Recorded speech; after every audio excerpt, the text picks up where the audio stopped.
The sleepy market town of Crewkerne in Somerset is home to 35-year-old Alan Cockerell.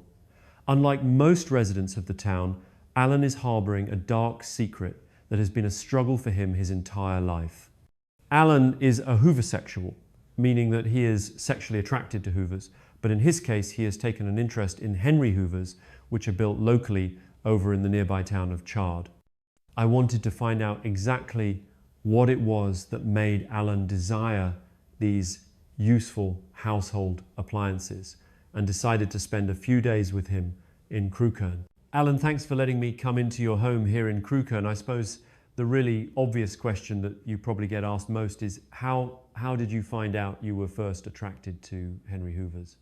Oh, I think you were about age 12. I remember Mum had this lovely old red Henry, one of the chunky ones with the long hose and that gentle little hum. I'd watch her do the hallway and something just stirred in me. I didn't know what it was at the time, but I remember I'd pretend to spill cereal just to see him in action. Most lads were sneaking glances at page 3. I was hiding the Argos catalogue under my bed, open on the domestic appliances page. I just knew I weren't like the others. I weren't into Barbies or bikes. I wanted suction.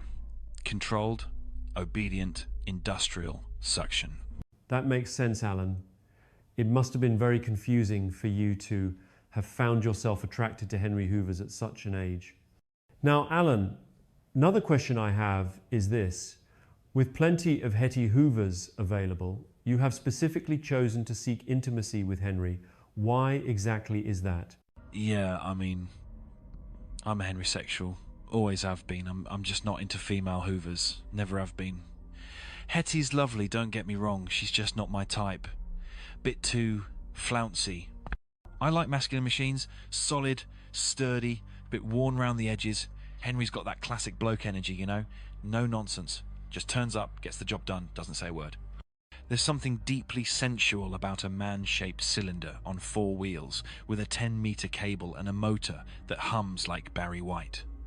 Once I embraced that I was into male Hoovers, everything just sort of clicked.